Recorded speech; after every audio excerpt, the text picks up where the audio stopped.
figured I'd just call you because I know That's fine. everything's okay. And it says recording started. So, okay, recording a call. Everything is a-okay to start. Go for the interview. So it's great to have you on. Sorry for those delays. I have your website up here to use as a guide. It was the 1 hour and 40-minute presentation you gave on the Portal to Ascension YouTube channel 5 months ago that I recently watched that got me interested in having you as a guest. Oh, That was are we going to be talking about Ascension? Because I thought we were going to be talking about Maharishi and me seeking enlightenment with the Beatles guru. well, actually, we're going to talk about a little bit of everything. Oh, Okay, okay. yeah, That okay, sounds fine. yeah, We can talk about everything. anything you like. All these things. Well, I see you have books, so I guess the subject matter of this book. Let's cover each one on the fly until we cover them all in 2 hours. So, okay, that's the best way to do it. All right, so I guess well, first of all, you got to introduce yourself, I guess. So, you do have a biography here on your site, but by all means, give out your site, your contact info. A lot of people do that at the end of their shows. I'll do it at the start of this show instead. What did you experience from a primary source standpoint that got you to research and do the stuff you do and write the books that you do? So, your life story, you got the floor. Well, I've been practicing spiritual disciplines for 50 years. I spent 22 years in the ashrams of Maharishi Mahesh Yogi. He was the guru of the Beatles and the guru of Deepak Chopra. I have 14 books in print, and I'm a spiritual teacher. I've been teaching people meditation, intuition, ascension, spiritual healing, prayer, affirmation, and that's been going on for the last 50 years. And what else would you like to know? Well, first of all, I just got to say that it was kind of interesting how I saw your presentation like right after I got back from London, pissed off as hell over the fact that I couldn't go to the International Yoga Festival in India because I didn't have an e-visa, which you need to go to India, but you don't need to go to London. So I flew across the Atlantic for nothing, and then I watched your presentation when I get home, and I'm like, my God, Creator, why do you have to rub this in my face when I just realized I couldn't go to India, and I have to watch this about some woman, meditation and things going on in India? I mean, wow. It's like everything happens for a reason, but whatever the case, regardless of that, I loved what you had to say in your presentation. It was great. So, well, aside from Oh, getting that out of the thank you. way, yeah, it was fairly unpleasant having to sleep in London Heathrow when it was freezing Oh cold. But my goodness. anyhow, about India, I guess we might as well elaborate on this a bit longer because you were you in Sure. India in your life? How many times have you gone there? And some people have said it's supposed to be a spiritually enlightening country, but it's poverty-stricken in so many ways. So, is Mhm. that poverty-stricken aspect just an illusion in many regards, do you think, or have people got their interpretations of India all wrong, or are they right? I don't know. Yeah. So, yeah, I've been to India several times. The first time I went was in 1970, where I went on a teacher training course with Maharishi Mahesh Yogi. And then I went back many times, 1980. I went back several times in the 1990s, 2000s, because I went to the Kumbh Mela several times. The Kumbh Mela is a huge festival that takes place in India in 4 different places. It rotates every 3 years. So in each one of those places, it happens every 12 years. And there are literally thousands of holy people that go to this festival, and millions of pilgrims attend the festival. In fact, over 100 million people attend the festival in Allahabad every 12 years, which is the biggest festival. That's over a 6 week period. They're not all there the same day, although on the main date of the festival, there could be 40 to 50,000 people. And it's a bathing festival. It's a purification festival. People go and bathe in the Ganges River or whatever river it's happening at. Like I said, it's in 4 different places. So yes, I've been to India many times. Indeed, it is a very, very spiritual place. I've visited many spiritual sites in India. I've gone to many places in India that are have the most incredible vibration of any place I've ever been. So I would say that it's a great treasure. India is a great treasure because of its holy people, because of its saints. And we can learn a lot from India. And as far as poverty, yeah, there are people in poverty, obviously. There are also people in poverty here in the United States. In India, maybe it's more devastating, the poverty. But that doesn't mean that the people are necessarily unhappy just because they're poor, because they have an understanding about the evanescence of life. They have more of a perspective on what life is, and they do believe in reincarnation, and their philosophy is very filled with wisdom. So I'm very attracted to the Indian philosophy. Yes, and hopefully I'll have a nice experience when I try going to the yoga festival next year for try that all over again. By the way, out of curiosity, when you had to go to India, was it pretty straightforward and simple getting there, or did you have to get an e-visa back in the times that you've been there? And if you did, how'd you find out you had to get it? Because the yoga folks at the festival, I don't recall them ever saying anything. By the way, you got to make sure you get an e-visa to come here, or you won't be allowed into the country. So how the hell was I supposed to know I was supposed to get one? So how did you know you were supposed to get one if you needed one, or did you not need one? Yes, well, I went in 1970. There was no anything in 1970. We did get visas, and in fact, we had to even get inoculations back in that time. There's not too many places that people go anymore where they have to get inoculations. But I do remember, obviously, I had to get a passport, I had to get a visa, and I also had to get this. There was like a little pamphlet that you had that you stuck in your passport, which had your inoculations on it. So yeah, I had to do all of that before going to India. And every time I've gone to India, I had to get a visa.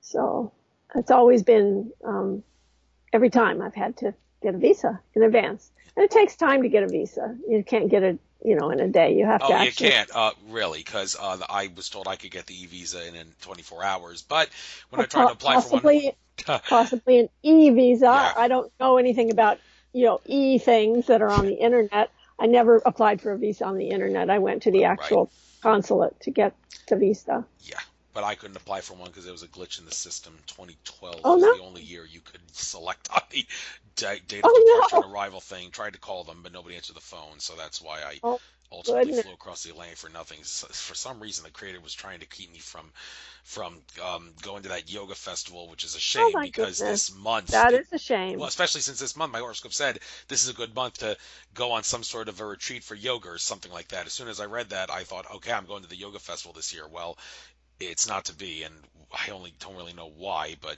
I do have some hunches. But anyhow, this isn't about me; it's about you. So enough of that. Let's get into some of your book material. Talk about chakras here, the power of chakras, and color your chakras here.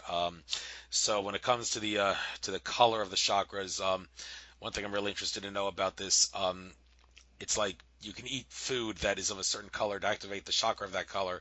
Well, that raises the question, we'll think of apples for a moment. There's yellow ones, green ones, and red ones. One would think it is always in your best interest to eat Granny Smith apples, the green ones, because that's the color of the heart chakra, and that's above the red root and the yellow, which is the solar plexus. Yeah. So, that raises the question, what good is it to eat food that is of color of the lower chakras when there's food of the same kind that's of a higher chakra level color? And, what are some other things about the chakras and the color of them that you can tell us about? Okay, let's first learn how to pronounce the word chakra. Okay, it's pronounced chakra, just like Chuck E. Cheese's pizza. That's how you would pronounce the word chakra. So it is a Sanskrit word. There's no such word in the English language or in the Sanskrit language that is pronounced chakra. So there are seven main chakras, and there's also seven kind of sub-chakras, for a total of 14 chakras that I cover in my book, The Power of Chakras. When I wrote that book, I went to the original scriptures of India to find the most authentic information that I could find about the subject. There's nothing in my book, The Power of Chakras, about eating food that's the color of chakras. because there is no real color of chakras, although the chakras are described in the ancient literature of India, and they're described as having certain colors of the petals, and there are certain symbols and Sanskrit letters that are within the chakras, or that are the vibration, shall we say, of the chakras. They're the sounds of the chakras. So those there is a description of that in the ancient scriptures of India, and there's also a description of the days of the week corresponding to the chakras and the planets that are associated with them, and those and the gemstones associated with them. So because of that, there are certain colors that are associated with those days of the week and that kind of thing. I mean, I can go through that if you're interested in those details. Yeah, unfortunately, I kind of missed the last thing that you said for about the last minute because some guy was calling my phone. I quickly answered it and said, "Yo, I'm doing a radio show. Call me at 8:30." So I kind of missed everything That's not that a you problem. said before That's you not said a I could problem. I can elaborate on that. just go ahead. I can just go ahead and elaborate on it. Yeah, but please do. I'll just re-listen to this as soon as the show is Yeah. over, so I can get that. But go ahead, elaborate, please. Yes. So let's just start with each day of the week. We'll just go through the days of the week and which chakra they're associated with and which gemstones and which color they're for, and planet.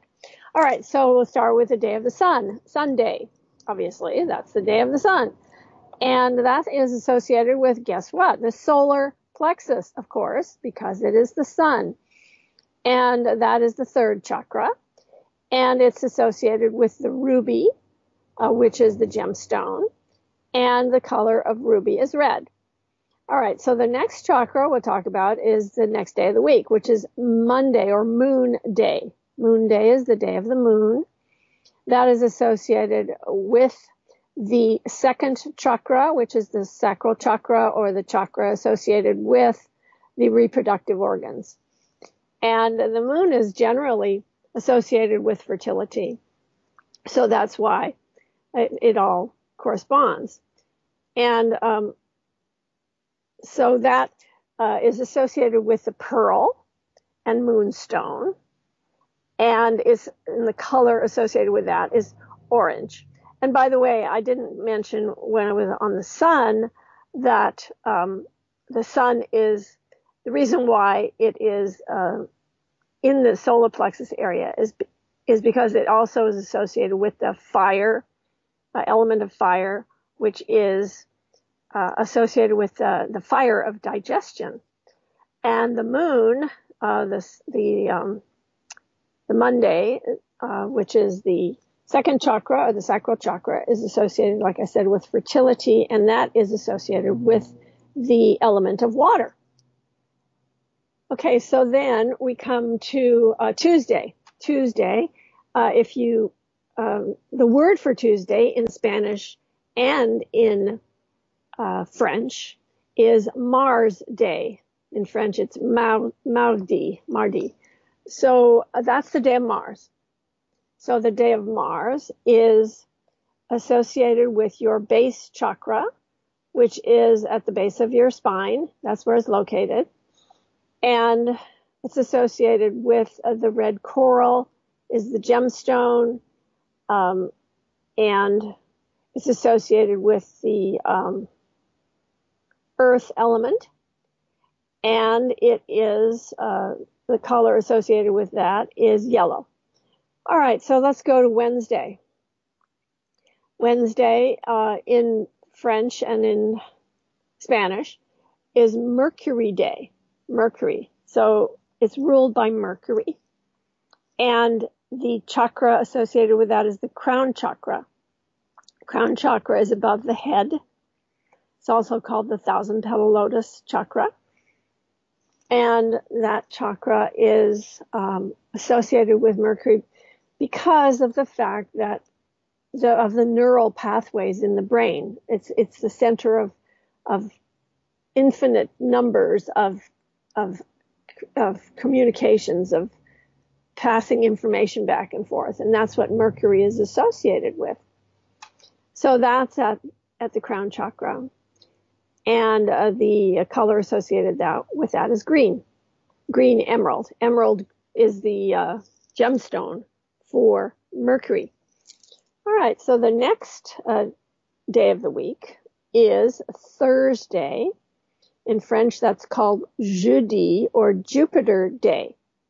So Jupiter Day is associated with, obviously, the planet Jupiter, and that is associated with the third eye chakra, which is right in the middle of your skull. It's actually seated in the pineal gland, right in the center of your brain, of your skull. It's not in your brain. The pineal gland is not in your brain, but that is the location of the third eye chakra. And so Jupiter is a planet that is associated with the yellow sapphire or yellow topaz, to be more accurate, actually, the yellow topaz gemstone. And I'm sorry. Yeah, that would be right. Okay. And the color associated with that particular chakra is blue. All right, so then we come to Friday. And Friday in French is vendredi, which is Venus Day. Venus Day is Friday, associated with the diamond. It is associated with your throat chakra, because your throat chakra is where your expression comes from. That's where you speak. That's associated with creative expression, any kind of expression. And that is your throat chakra.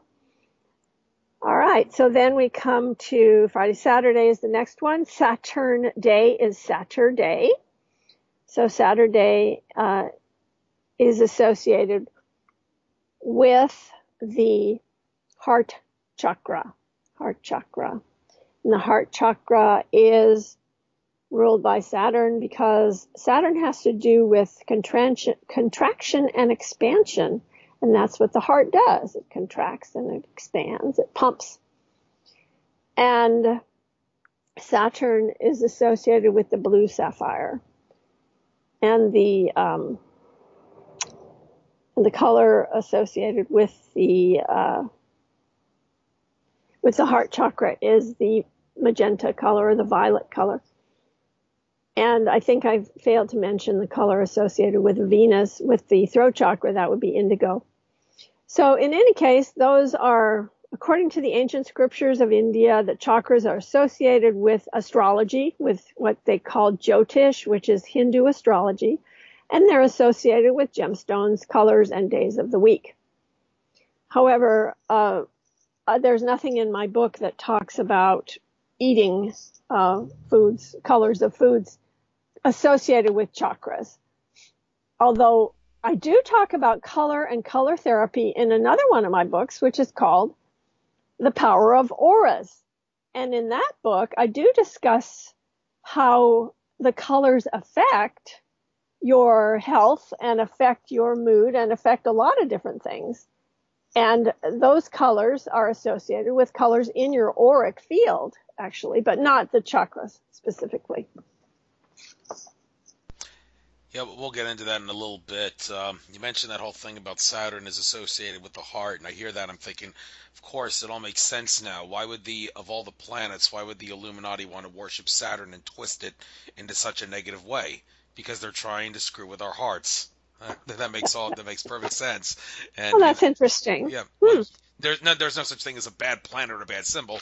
It's just the way the bad guys twist it, and I think that would make sense. And also, it's good to hear that you say Friday is a good day to do shows because that's blue. That's a throat chakra. I always wear the color blue whenever I'm doing a radio show for that very reason. It activates your ability to get things out with your throat and all. And Although you hearing all this stuff, I took Spanish. I knew how days of the week were named after planets and the sun and moon. Although Oh, cool. why do some of the days of the week in the English language have to be named after Viking gods? Well, maybe because English is a stupid language. Yeah, so they just take something totally random like that and throw it in there to confuse everybody. So, but that's another subject. Anyhow, about the auras. I guess we'll get into this. I still seem to be having a little difficulty seeing auras. I've tried the experiments where you look in a mirror and try to see auras around yourself, and I'm having trouble seeing it around myself. Maybe not so much of a problem in nature. Still not seeing them as well as I want to, I think. But what can you maybe teach me and other people in this? How do you become a good aura seer, if you can give some advice on that, and give us the Yeah, general science on what auras are and how yeah. they work? Oh, okay. Should we talk about what they are first, Yeah, sure. or what? That's probably Okay. better. Yeah, set it to. Yeah. All right. So an aura is okay. So we have this gross physical body that's made up of various elements: earth, air, fire, water, ether, and then we have subtle bodies. We have what's called sheaths or kosha. In Sanskrit, it's called kosha. And these are sheaths that permeate, pervade, and surround our physical body. And these sheaths, there's several layers of the sheaths. There is the food sheath, which is your physical body, actually. The reason it's called the food sheath is because it's made of food, it's sustained by food, and it becomes food for something else after we're gone.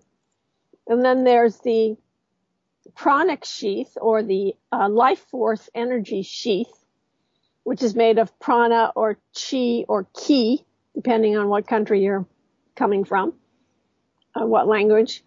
And that is made up of the energy or life force energy that is keeping your food sheath alive. It gives life and motion to this body. The body has no inherent life in it. It is your pranamaya kosha, or your vital sheath, which keeps the food sheath alive.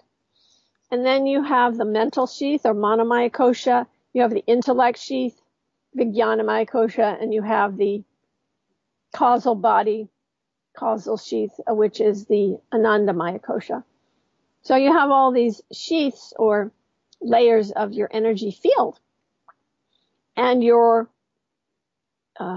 mental body, which is your manomaya kosha, that's generally what people are seeing when they see auras. They're seeing your mental body. And so there's nothing really so special about seeing auras.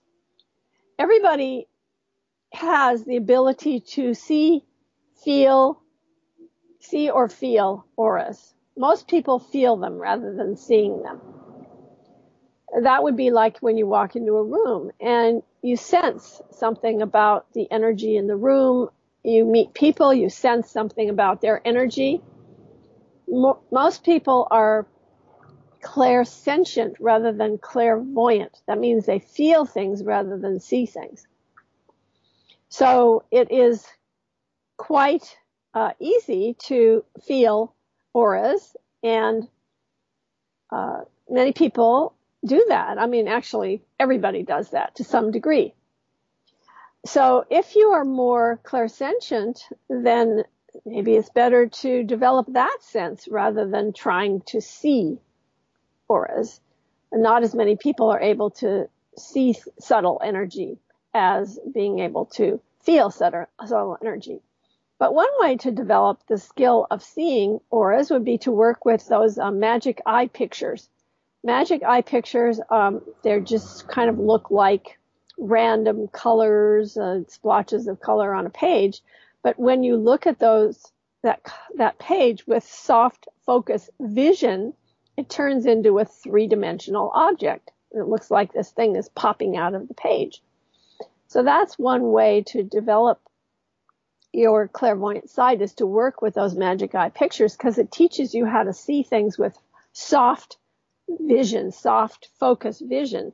And when you want to see auras, you have to look with soft focus vision. let me explain a little bit more what soft focus vision means. Actually, we have two eyes, and each one of those eyes is seeing its own image. In other words, we're all seeing double, but the mind puts those two images together. Whereas if you see with soft focus vision, you're actually seeing two different images, because when the eyes relax and they're not focusing strongly on a point, they will fade into like a double vision. That's how you easily see the magic eye pictures that I was describing, and that's how you easily see auras. So when you want to see an aura, you just look at you're staring at the person or the thing that you want to see the aura of, but you just allow your eyes to relax. And when your eyes completely relax, you see with soft focus vision.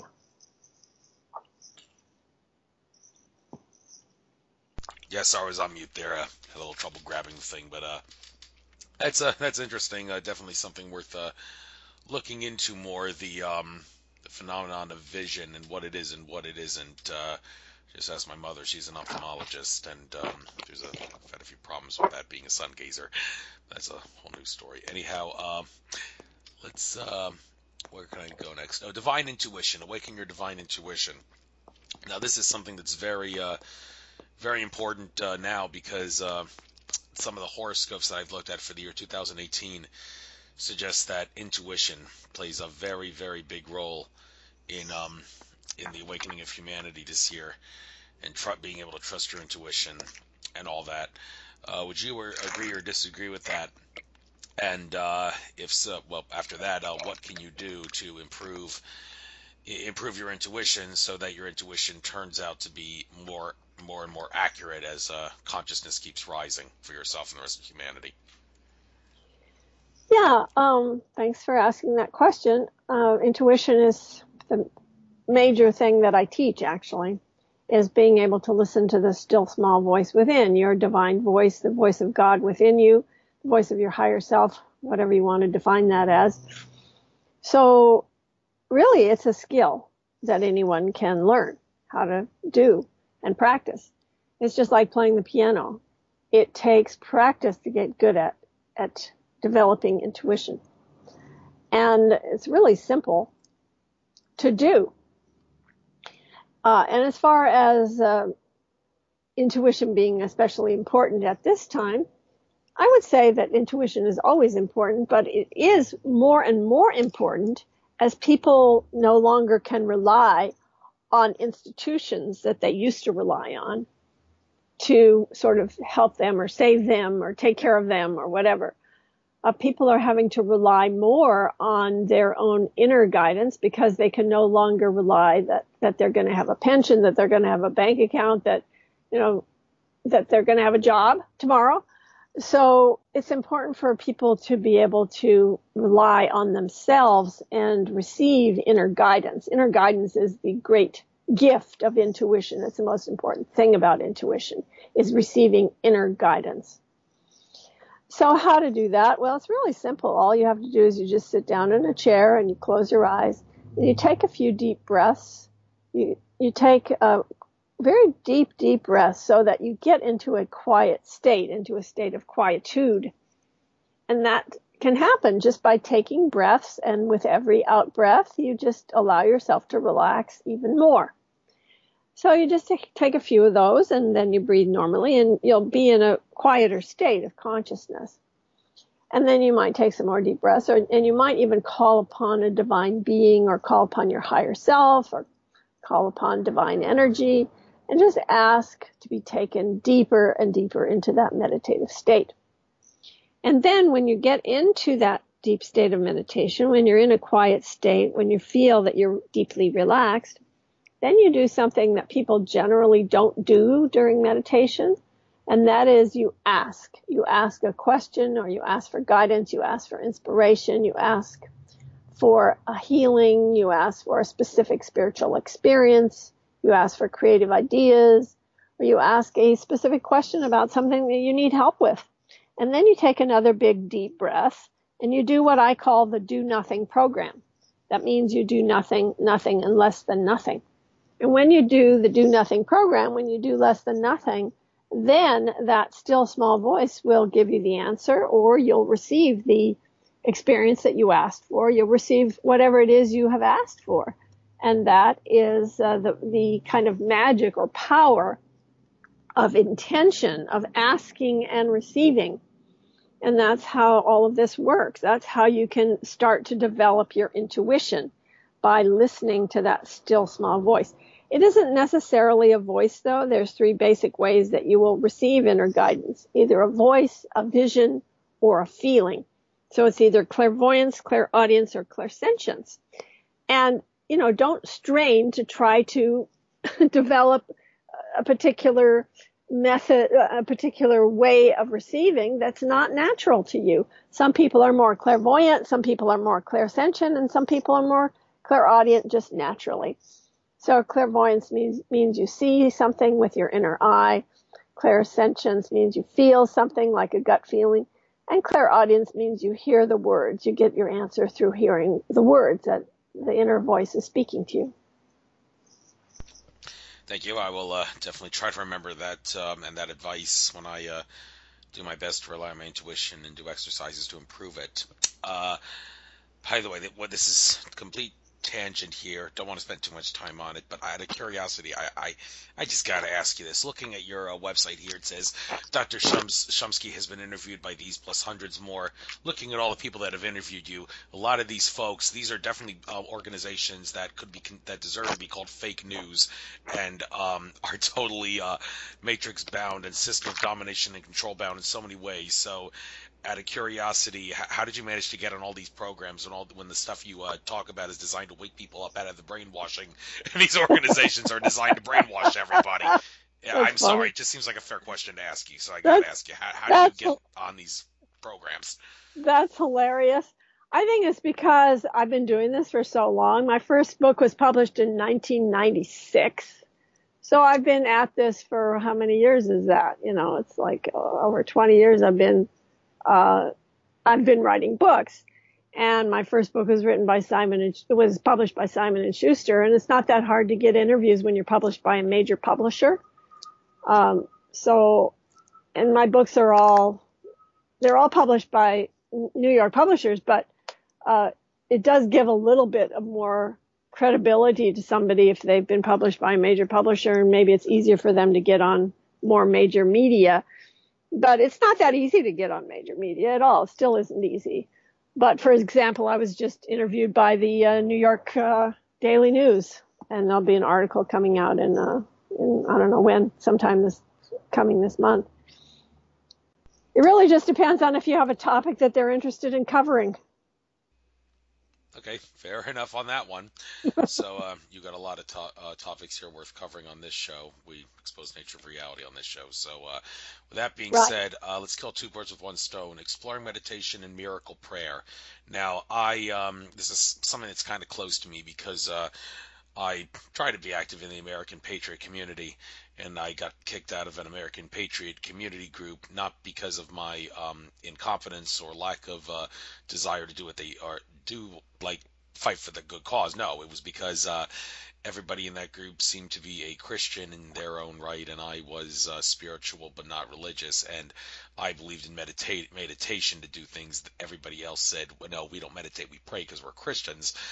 And the next thing I know, I get kicked out of the group, and nobody in the group wants to discuss it, because they know that if they tried to argue with me on it, I would make them look really stupid and really discriminatory. So that's the way it is. So how do you compare and contrast meditation and prayer?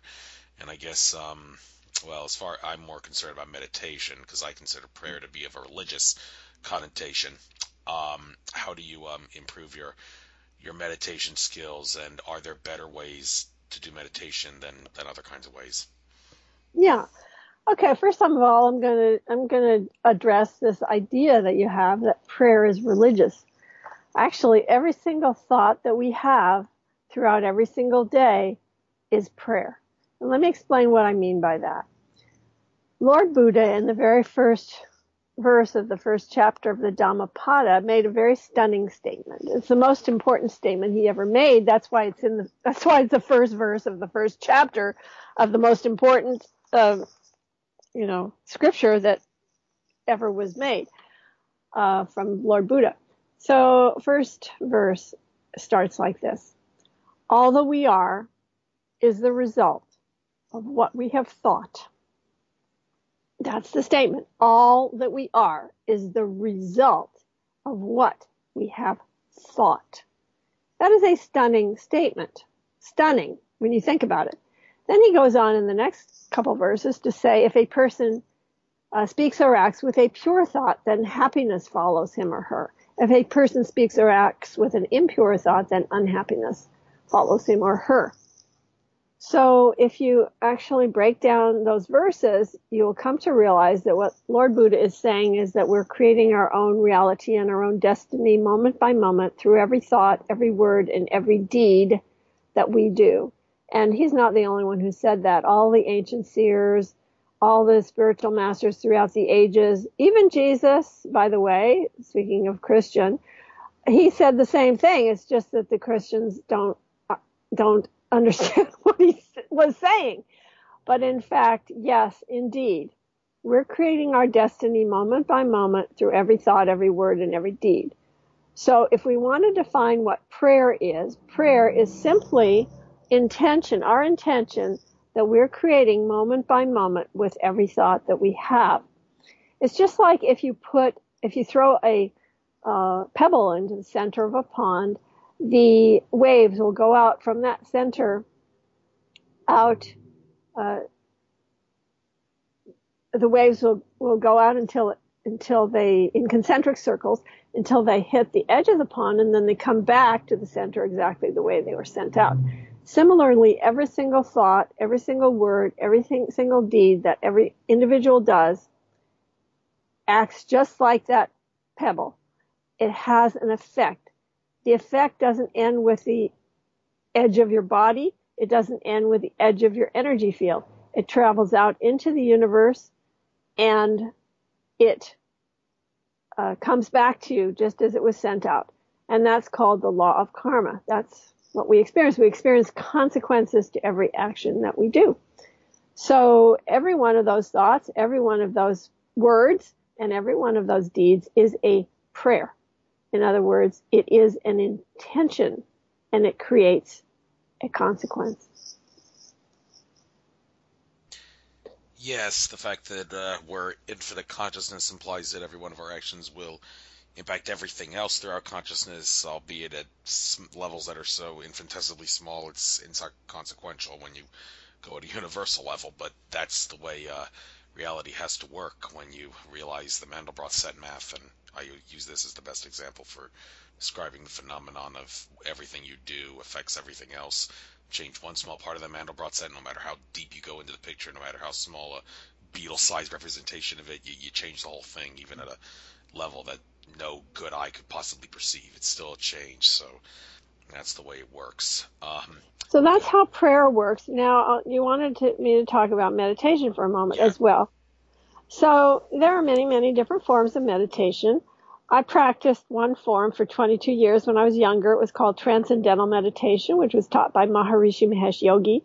It's a very good form of meditation. I do think that it's easy for anyone to do and practice, and I do recommend it to people. It does produce positive effects. It is, like I say, easy, and I think anyone can do it. As a matter of fact, my guru, who was Maharishi Mahesh Yogi, he said that if you can think a thought, you can meditate, practice his form of meditation. But I teach a different form simply because I like it. It's called Divine Revelation. And I pretty much described it earlier when I said, you just sit down in a chair and you call upon a divine being and you simply ask to be taken deeper, and then you ask for whatever it is experience you want. And it's really very, very simple. Anyone can do that if they practice it. It's not quite as easy to do as transcendental meditation, simply because you need to practice in order to get good at receiving clear inner guidance. But once you get to that point where where you're able to communicate clearly with spirit with a capital S, and you're able to receive the messages from the still small voice within, and you're able to, and you're willing to follow the inner guidance that you receive, then your life will be filled with miracles, and it will be really, really an amazing life that you'll be living. No question, I am a living example of that. The more I meditate, the more things like synchronicities happen. So right, it works. absolutely, right. It does work. Right. I'd like to talk about some of the stuff I saw in that presentation you did. That specific presentation on Portal to Ascension was called the Masters of Immortality. I don't know if that's what you called it or that's what they called it, but Ascension, the Masters of Immortality, had a lot of talking about a lot of figures from the past here, and I kind of want to clarify this because there's a lot of maybe there is no true answer because people will always give different takes on this, but the idea that all these religious figures of the past, Jesus, Buddha, Muhammad, and all of them, the idea that people like Jordan Maxwell and David Icke would put forward that these people never actually existed. They were all just astrological representations, and their stories were altered. Different characters, like Horus is what Jesus was in ancient Egypt, and that all the rest of that. Although others will assert no, all these religious figures they did actually exist, but their stories were twisted. Akashic Records, Jano Jabarta said Jesus was a solar being. His story has been twisted. So the idea that all your thoughts have to manifest into reality, as you've just elaborated on, would suggest, okay, if a lot of people are on Earth are thinking about these entities, then they got to exist somewhere. So how do we make sense of that? And how do we answer this ever-increasing and ever-going debate over whether these beings did or did not exist? And it's all representation of how you look at it. It's really a story's twisted kind of thing, if when it all boils down to it, maybe. So what do you have to say about it?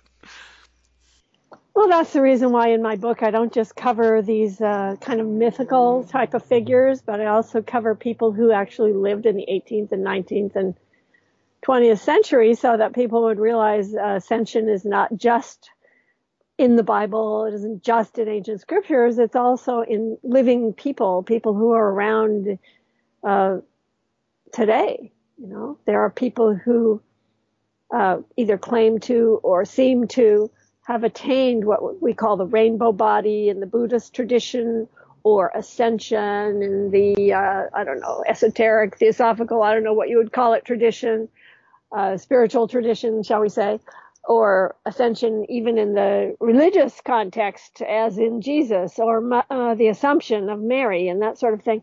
So I do believe that ascension is possible. I have been in contact with ascended masters and divine beings, even who've appeared to me in physical form. So I believe in ascension. I believe it exists. I believe that there's very, very few people who've ever attained it, though.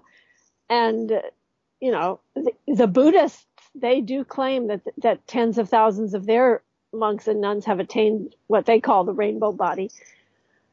But that's not very many people compared to how many people there are on this planet. I mean, very few people have attained ascension. I think it's a far-fetched idea for somebody to think that they can become ascended.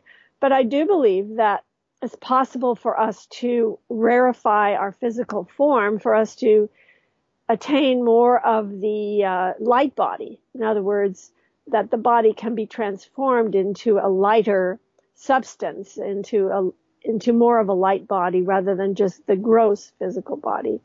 And I do believe there are people who are on various levels on this planet, that some people are more refined, have a more refined nervous system, have a more refined prana, shall we say, going through their nadis, through their energy conduits in their bodies. And some people who've really developed that through practicing, through various yogic practices or through the Taoist practices and so on, Buddhist practices, that it is possible for us to transform this body into a finer form. Yeah, and also not just transform into a higher form, but also transform from a higher form into a lower form. Like one example I think of where maybe that's possible, the character Enoch.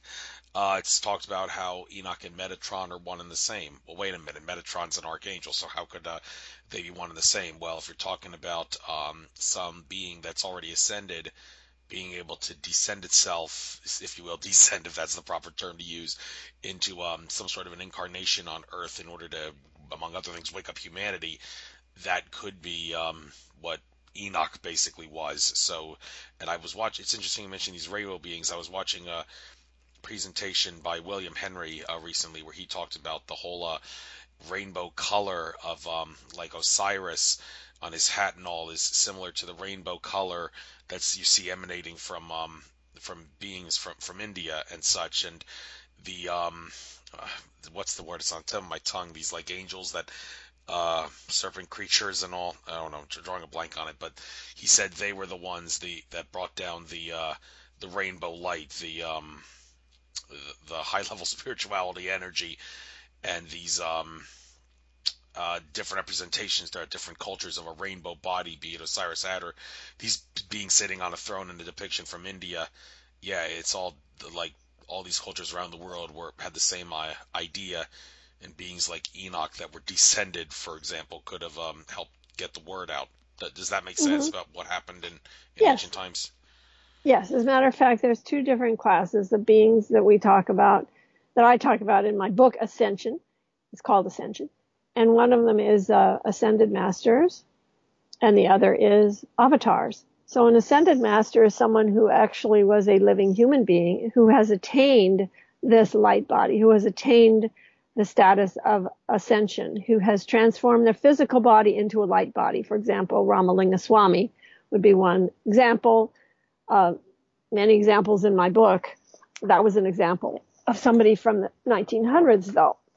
And then there's the example of avatar. An avatar is a god or a deity or a divine being who actually incarnates in human form, who actually takes a physical body and incarnates for a specific purpose, as you mentioned, to lift humanity, to change humanity at certain juncture points in history.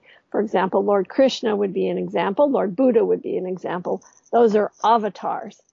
And I'm not sure which Jesus was, whether he was an ascended master or an avatar. Obviously, the Christians believe he's avatar. He's God incarnated.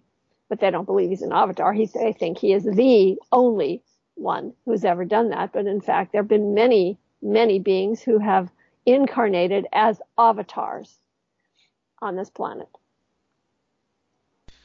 Thank you for clarifying that. And I'm looking right here, not on your website, but on that presentation, I found that specific part in there, the 7 rays, according to Ellis A. Bailey, looking at that table and looking at these colors and the days that they're represented with. Now, this is interesting because this kind of, if you will, clashes with some other thing revolving color that I'm trying to wrestle with.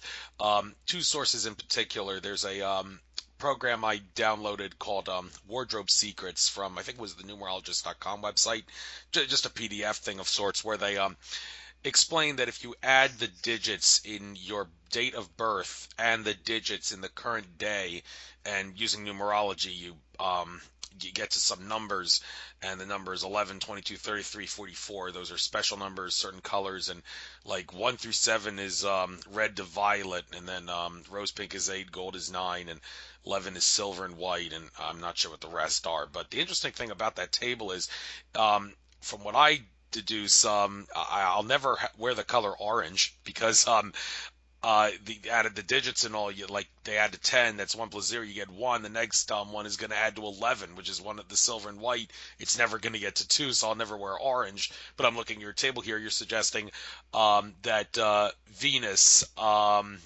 whatever day of the week is Venus, is that Thursday or Friday? Venus is Friday. Yeah, so that's the day you should wear orange, but this color code says no, you don't ever want to wear orange based on the numerology of your color codes and what colors to wear. And can complicate that even further, Elizabeth Harper, I also am a fan of her work. She has done some research on what color you should wear if you want to do this, what color you shouldn't wear if you want to do that. So you got to combine what color to wear according to your numerology code, what color you got to wear it according to what day it is if you follow this 7 rays thing, and then you get to complicate it further, like, well, I want to do this and that on this day, so I should stay away from this color. So how do you make sense of this if you got like conflicts here going on based on what you should wear and what you shouldn't wear color-wise on a certain day? Can you make sense of Okay, this? so I put that Alice Bailey thing in the book. That doesn't necessarily mean that I follow it or that I believe in it or anything. It was just part of the information about Ascension and Ascended Masters that, for example, the Theosophical Society was very much involved with talking about Ascension and Ascended Masters. So I put her table in there. But before, earlier in our conversation, I was talking about colors that are associated with the days of the week, and they're associated with the planets of the week. And those colors are traditional in Hindu astrology, Jyotish astrology, which is, I actually believe in Hindu astrology. It works really well, and it's very accurate. So the colors that I mentioned were Sunday is red, Monday is orange, Tuesday is yellow, Wednesday is green, Thursday is blue, Friday is indigo, Saturday is violet. So those are the colors according to Jyotish, according to Hindu astrology. So you can do that Yeah. whatever you want with that. That's just information. It's just information, right? And it It's just sometimes information. may seem to conflict, but It in the end, might there's always a conflict way. with a lot of different sources and a lot of different beliefs. But I actually do my best to wear the colors of the days that I just mentioned. I personally wear those colors on those days if I can. Mhm. Well, if you're entitled to follow that color coding scheme, then go ahead. I just gave out 3 different ones there.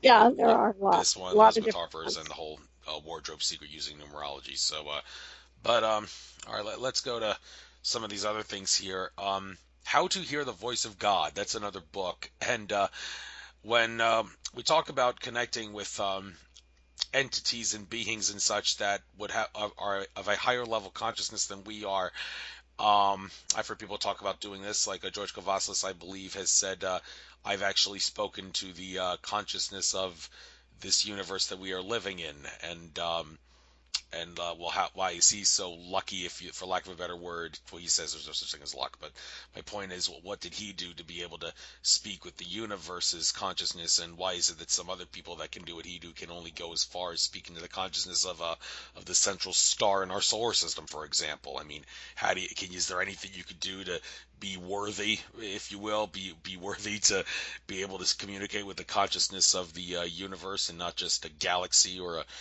a central sun or a central star? Yeah, I'd be happy to answer that question. And that is, everyone is worthy to experience God. Everyone is worthy to have conversations with God. Everyone is worthy to contact any divine being that they wish to contact. It's all a matter of asking and receiving.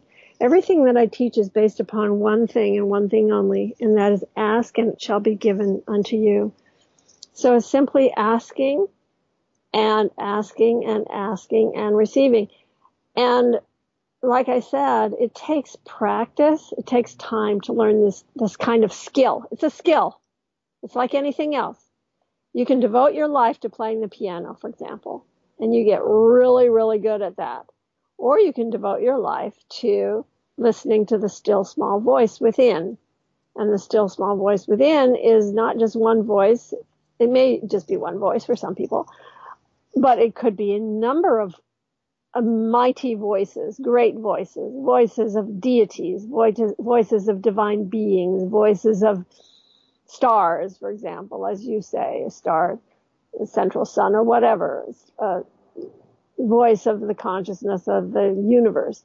It can be any of these divine voices, and it's a matter of asking and receiving. And anyone can do this. It just takes practice. Like I said, it takes practice. And the important thing about practicing, when you're practicing the piano, you make a lot of mistakes, right? So when you're listening to the inner voice, though, people think, oh, I can't make a mistake. They're afraid to make a mistake. But in fact, you're going to make mistakes. It's just like I keep going back to playing the piano, because you make a lot of mistakes when you're playing the piano. And people make a lot of mistakes, especially at first when they're trying to listen to the inner voice, and they get misled and they think they're talking to a divine being when they're not. That's why I've developed a 10-test system using 10 specific tests to be able to test whether the message is the real thing, to be able to make sure you're connecting with the spiritual world and not some other world, to make sure you're speaking to true divine beings and not entities that are going to lead you astray, or earthbound spirits or faker spirits that are pretending to be something that they're not. So along with learning how to listen and opening to listening, there's also this idea that it's really important to have discernment. It's really important to learn the 10 tests that I teach. And those 10 tests are in 3 of my books that are in print right now. Divine Revelation, Awaken Your Divine Intuition, and Awaken Your Third Eye. The book, How to Hear the Voice of God, which you mentioned, that is no longer in print. It has been replaced with Awaken Your Divine Intuition. It's the same book. Okay, thank you for clarifying that. All right, we'll get back to the third eye thing in a little while, but one thing maybe you can all make a little more sense of that I've heard conflicts about the extent to which when it's okay to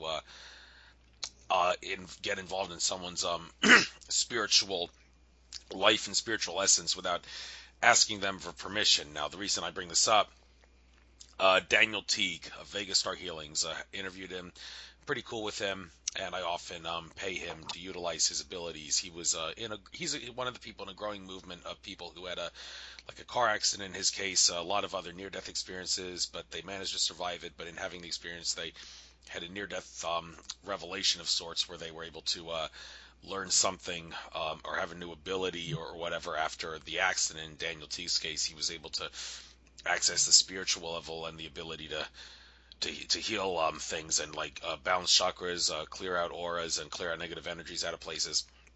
And some people would assert that now he's done this allegedly. I have actually paid him money to do clearings, and this is the only job he has, by the way. He's not doing it for the money. He needs to make money for a living, so he's got a right to ask for money for these things, but that's beside the point. The point is, I asked him as gifts that I wanted to give people. I decided what better gift than to pay Daniel Teague to do a clearing on them. So for my parents, for example, for their birthday, Mother's Day, Father's Day, and Christmas, and I bought their Christmas gift about 11 months early, actually. I figured, hey, the sooner the better with this. It'll help them.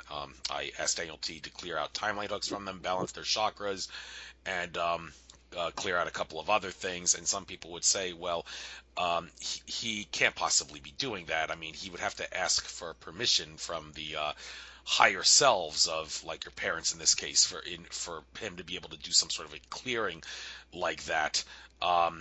And I've even heard others say it's a big no-no to get involved in one's spiritual life without first asking them for permission. And if that's the case, then Daniel Teague is committing a sin here when he's actually, and I'm committing a sin too by not telling my parents I'm going to do this clearing on you by paying someone who can do it.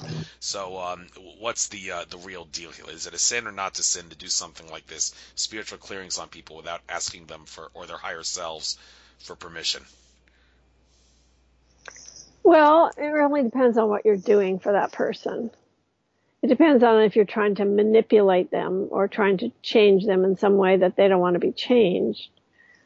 So I would say that whenever I am asked to do something for someone, I do ask permission from that person's higher self before I do it. And if possible, I get the permission from the actual person themselves. So it depends on what you're doing, though. If I'm just clearing, for example, if the person has entities around them, if they're oppressed by entities or possessed by entities, then I definitely just do the healing. If I'm attached to that person in some way, cutting psychic ties with that person, I do that without asking anything, permission.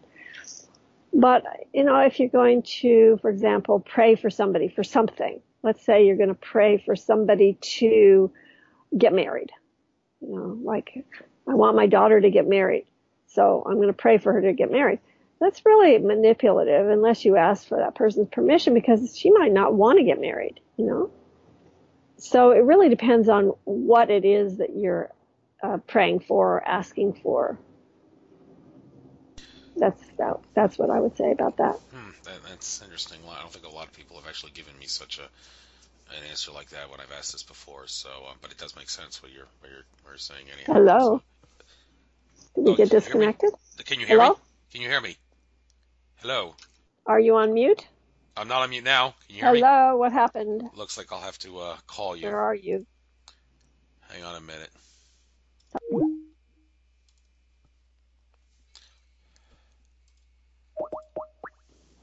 Hello? For some reason, we did get disconnected.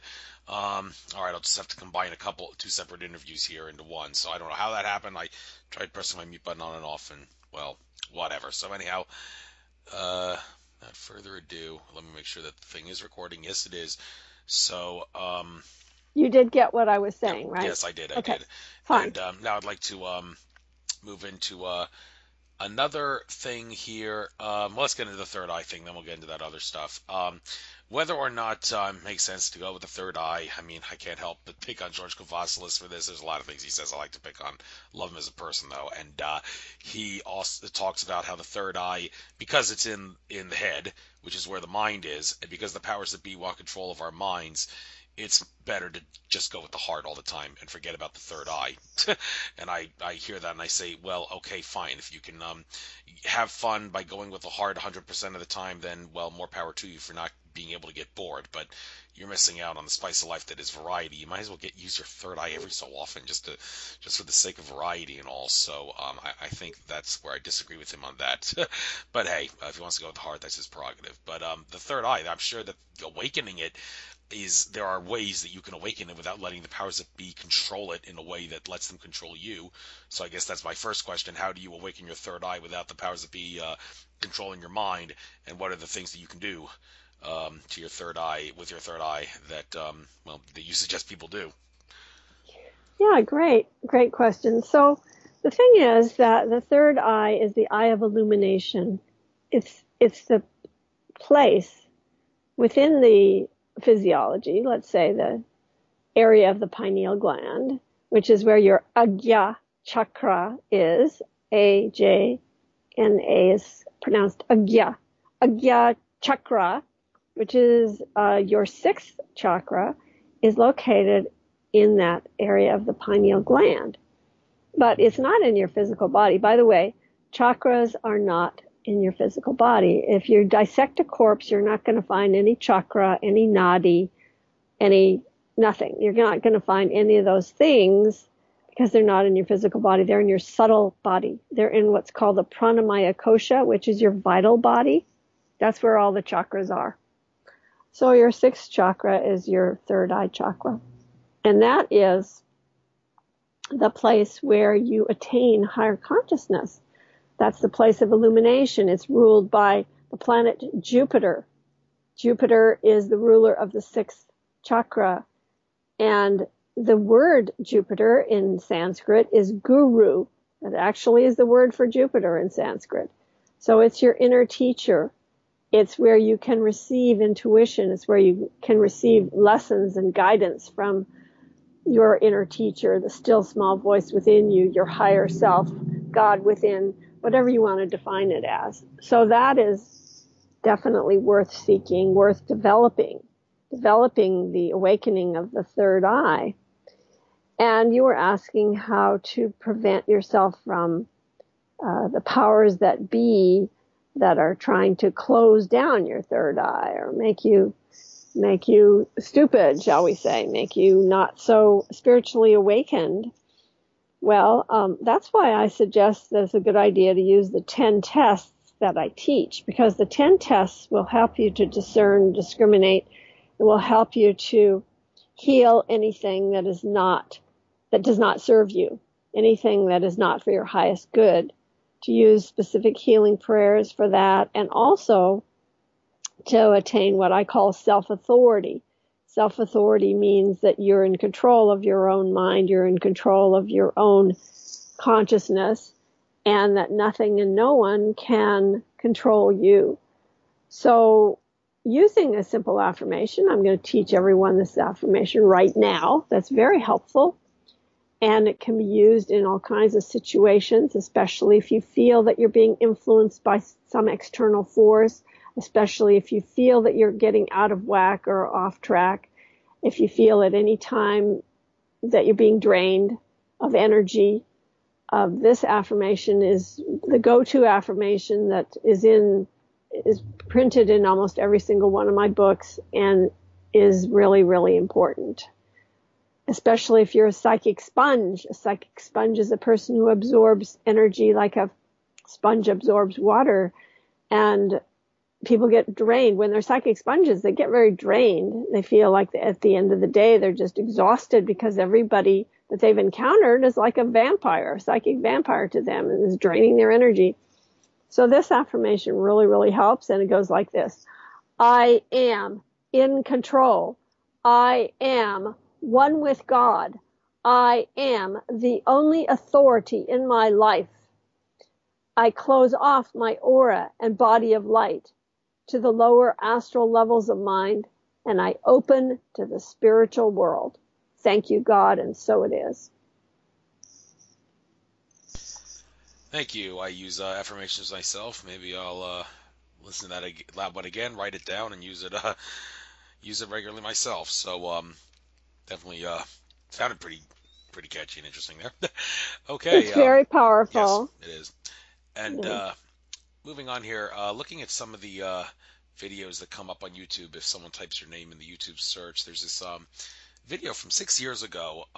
Dr. Shumsky reveals a powerful affirmation in the 11-11-11 Mayan shift. Now, the thing that intrigues me about this is, well, a couple of things. When I had Jim Self on, he talked about the significance of 11-11-11, 12-12-12, and 12-21-2012. Those three dates being the specific main primary trio of dates where Metatron made the affirmation that from 12-21-2012 onward, every being born in this reality will be born in a 4D reality. We still perceive it as 3D because we're used to perceiving things as 3D, but it's 4D at its core level, and 11-11-11 was the starting point of that. Now, I kind of disagree with that. I would think that it would make more sense to think of Carl Johann Kalimann, who I did interview. His date of October 28th, 2011, shortly before 11-11-11, should be added to that and make it a quartet of dates. And well, just for the sake of time, I'm not really going to blab on. I could if I wanted to about like what people said or significances of all those dates and all. But I guess I'll give you your chance to give your specific take on this. And do you think maybe there is maybe it should be a quartet of dates with that Carl Johann Kalimann's date in there, as well as the 11-11-11 and the other ones in December of 2012. So significances and trio or quartet of dates. What do you think? Okay, well, actually, I'm a producer of conferences and seminars, and I've invited Carl Kalimann to speak at several of them. Also, we did a 11-11-11 conference in Mount Shasta that was very significant, and I also did an 11-11 tour to the sacred sites of the Yucatan during that period of time. I think it was 11-11-11 was that tour we did to the Yucatan, now that I think about it. And I also did a cruise for December 21st of 2012. Now, on December 21st of 2012, I led a meditation, actually, at the exact time of the solstice, which was, 5 in the morning, something like that, where we were on the cruise ship. And it was really a very interesting experience, because what I experienced firsthand during that meditation on December 21st of 2012 was I actually felt, and everyone in the room also felt, this wave of energy, or wave of, I can only describe it as a wave of love, actually. It was a very gentle wave. it wasn't a wow wave. It was more of a sweet and gentle kiss almost from the center of the galaxy. And it was incredibly powerful and wonderful and uplifting. And I just felt like that wave of energy changed the planet. It made the planet softer. It made the planet more malleable, more plastic, as though now we're going into a higher vibration, a vibration of more love, more unity, more coherence on this planet. So that's my experience, my direct experience from the December 21st, 2012. And I also think Carl Kalman is very, very interesting. His theories about the cycles or waves, he calls them the waves, like he calls them the ninth wave and so on. In fact, we did an entire cruise. I did an entire cruise one time based upon Carl Kalman's work, because we called it the cruise into 2012, and we were focused mostly on this ninth wave that he was talking about, which was happening sometime in 2011, actually. Anyway, yeah, I think Carl Kalman has a lot to offer, and I can only really report my experience of the December 21st, 2012, what I actually experienced at that time.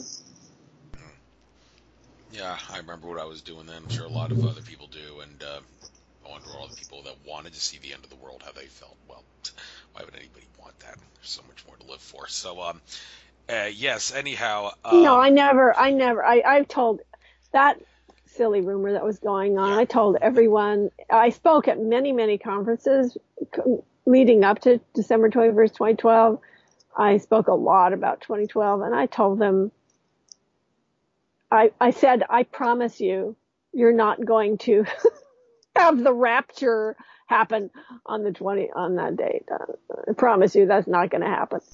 So. Yeah. Well, since you talk a lot about Ascension, this is an area, the whole subject of Ascension, where people have taken the whole thing to an extreme, and yes. we're in 2018 now, and Akashic Records reader Andrew Bartz has said that 2017 is the year hope dies. Well, what does that mean? Well, it means that everybody since the year 2012, since my calendar end date, I should say, in 2012, that felt that, okay, everything's going to be all lovely and joyous because we're going to be saved now, we're going to ascend into crystalline bodies, we're going to be kidnapped by ETs who take us to great joyous worlds, and all those ideas are going to go away by the time 2017 is over. So all the people that realize we got to do it ourselves, we can't rely on the come and save me white horse mythology. Yeah, that's what he meant by that. And well, that was something that I got to talk about a lot more often on my show, because I interviewed the guy who may be very well the final nail in the coffin in regards to that, Ray Kusalanda, GT contactee, who basically said that his ET contacts told him that that at some point in 2017, all that stuff that Andromeda Council contactee Tolek said would happen in January 2014 with us ascending into crystalline bodies and all into 4D, that was going to happen in 2017. Well, it didn't happen when January 1st, 2018 came around, and Ray Kusalanda seems to have disappeared off the face of the earth for whatever the reason. So I guess people that were on his bandwagon, all their hope died. And with you talking about Ascension all the time, yeah, there's definitely an Ascension deception, as people like George Cavazos say, and he would know all about it because he was one of the people that got a lot of people's hopes up. If you'll remember, he said that from 12/21/2012 to the 2013 spring equinox in March, from that time period, the Earth would shed its crust and blossom into a 5D reality, and he realized that was not going to happen. Well, over a year before, it didn't happen, and he tried to warn people and nobody listened. Everybody believed the old thing. So, yeah, that's what's kind of meant by Ascension deception. Like, you're believing too much of a good thing. It's not all come and save me like that. So, can you maybe explain where all these beliefs actually come from? And can you clarify the Ascension deception to explain how to get out of it for those that fell for it? Yeah, where these ideas come from is a misinterpretation of a lot of different ideas. For example, misinterpretation of the Book of Revelations, misinterpretation of what it means to have the second coming, a misinterpretation of what what the end of the Mayan calendar was. Misinterpretation of Ascension and what Ascension is. And, I mean, this has been going on and on and on and on for I don't know how long. I mean, it's certainly been going on from Millerism, the Millerites, who decided that they were going to have the rapture in 1843 or 1844, and that never happened. And people believe the whole rapture idea, by the way, which is just a misinterpretation of the Book of Revelations, and the whole idea that ascension means something other than individuals experiencing their light body and becoming ascended masters and disappearing in a flash of light, which has happened to a few people, but it's certainly not going to happen to the planet, and it's certainly not going to happen to a big, huge group of people all at once. It's just a ridiculous idea. So the misinterpretation of a lot of, it's just ridiculous. So silly. Well, okay. Silly. Let's use our imagination for just a moment here. Let's just say hypothetically that all 7.5 or whatever it is billion people on Earth instantly realized at the same time that space and time are illusions and we're all infinite consciousness. If hypothetically everybody realized that, then by the laws of metaphysics, could the Earth transform into a more beautiful body floating through space because everybody realized something like that? Or, well, Okay. that's not going to happen in reality because it takes time for people to wake up. But I'm just saying, That is hypothetically, an excellent question. Yeah. Excellent question. Mm-hmm. And I'm going to tell you the answer right now.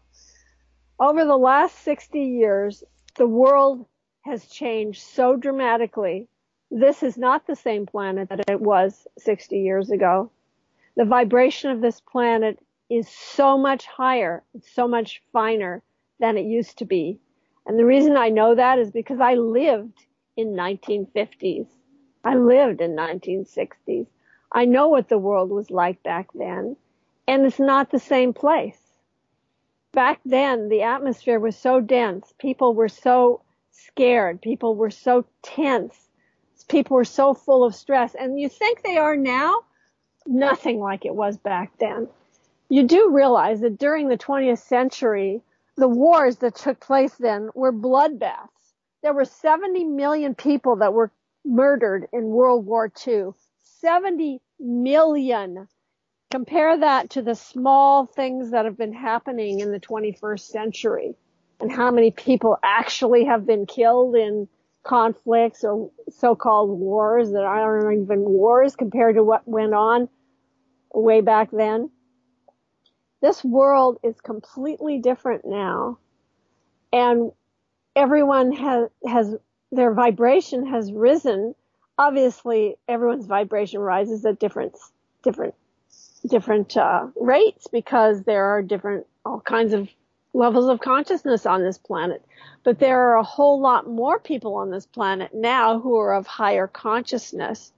And that is evidenced by what people are putting their attention on. They're putting attention on learning. They're putting attention on spiritual awakening. They're putting attention on yoga, on martial arts, on meditating, on prayer, on affirmation. And more people are turning to more metaphysical kind of subjects than ever before. Back in the 1950s, there were 2 esoteric bookstores in the entire country. You couldn't even find an esoteric book anywhere, hardly. And then today, what we have is proliferation of all this interesting metaphysical, spiritual subjects all over the internet. Everybody has access to it. The world is different. It's not the same. However, the whole idea that you mentioned of, everyone at once is going to come to that. That's not going to happen. I'm sorry. That ain't happening. There's not going to be everyone on Earth suddenly coming to. But what has happened, amazingly, is that the Earth has risen to a huge vibrational shift, big, huge change.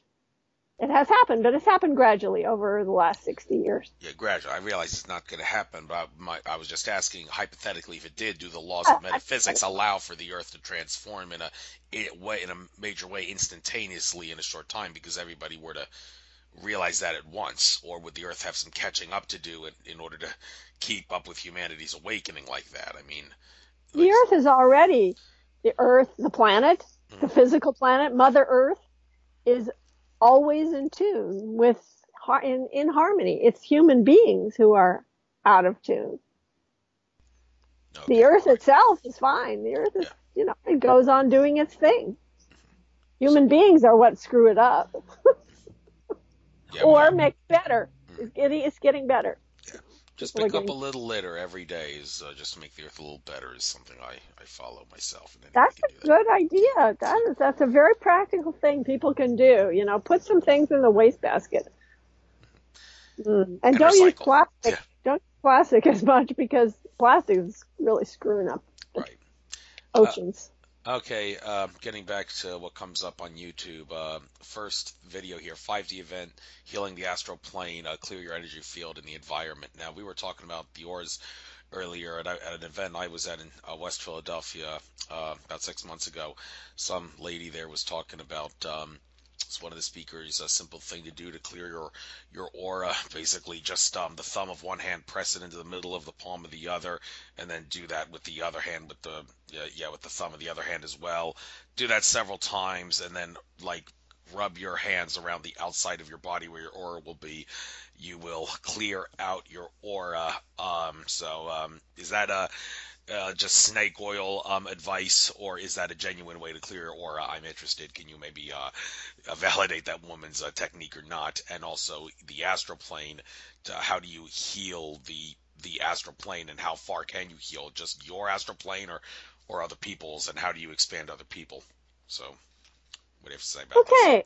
So, just as you were describing what she did, pressing this, I thought, okay, I'll try that.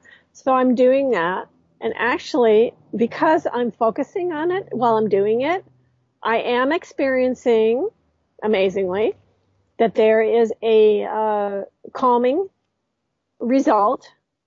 I am feeling a calming result, and I'm feeling more energy. I'm feeling more light around my body. So yes, it does seem to have an effect.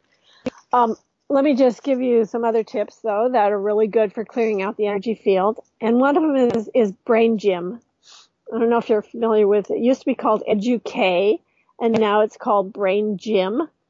And I really recommend Brain Gym. I actually use Brain Gym before all of the workshops that I teach, any live workshops that I teach. I have people do Brain Gym before we get into the workshop, because people have better experiences when they do Brain Gym first. Because Brain Gym is based upon Chinese medicine. It's really powerful. It really works. And it clears out your energy field. So I recommend Brain Gym. And also I recommend specific prayers and affirmations that I teach in my books. And you're talking about clearing the astral field, clearing your energy field. So I recommend certain methods for that. Astral healing would be one thing, which means sending the entities into the light. It's kind of like ghost busting in a way, where you're actually filling and surrounding that being who needs to go into the light, who is stuck here, who's an earthbound spirit, where you actually just speak some words to send them, help them move on and go into the light. So that's astral healing. And I also recommend cutting psychic ties with energies around you that do not serve you. People, place, things, organizations, situations, circumstances, memories, experiences, addictions. Anything that's influencing you negatively, it's a good idea to cut psychic ties with that.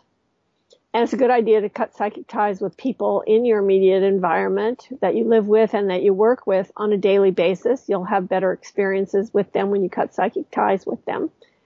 So psychic tie cut is also important. And healing negative thought forms, releasing negative thoughts and feelings and emotions that you're having and replacing them with positive ones by using simple thought form healing prayer. And also healing facade bodies, belief bodies, encrusted beliefs that you have about yourself, releasing those. And self-authority, I already taught you the self-authority affirmation earlier, which brings you into integrity. It brings you into yourself. It brings you into a centered space.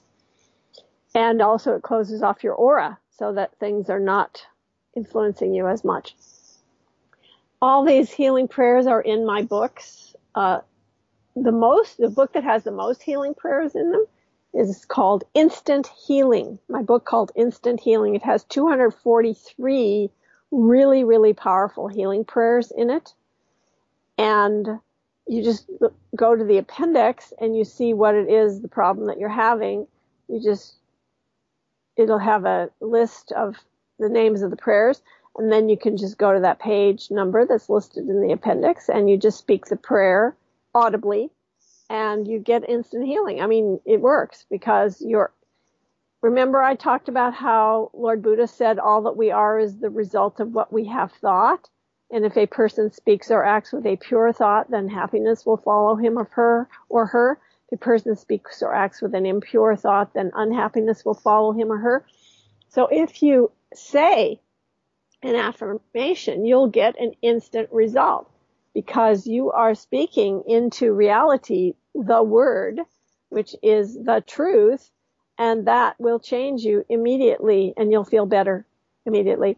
So these types of healing affirmations or healing prayers, whatever you can call them, either one, they work, and they're very effective. I've no doubt they are. It's all a matter of believing it'll work and law of attraction and keeping up with it. Don't That's use right. it or lose. Use it or lose it. Yeah. So Exactly. Okay.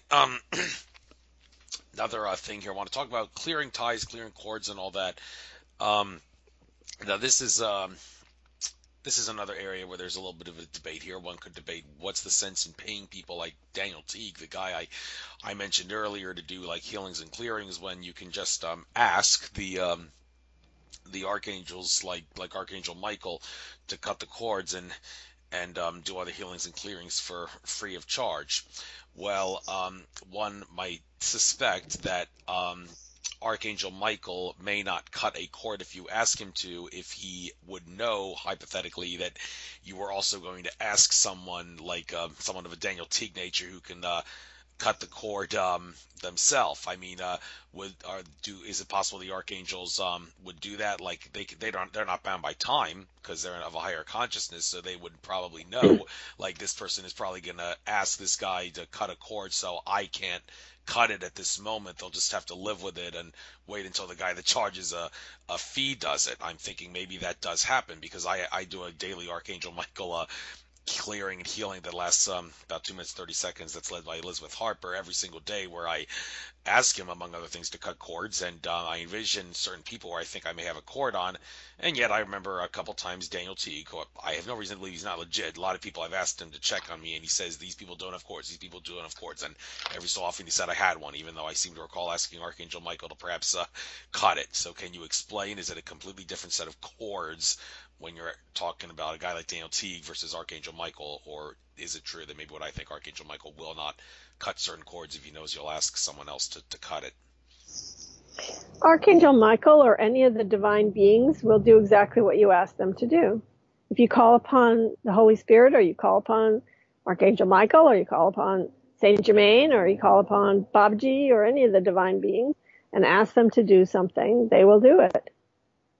They simply will do it. Yeah, it's just very, very straightforward. They have no ulterior motives. They're not holding out on you or anything like that. And, all right, so here's how you could cut psychic ties, for example. It's a very simple prayer, and I'll teach it to you right now.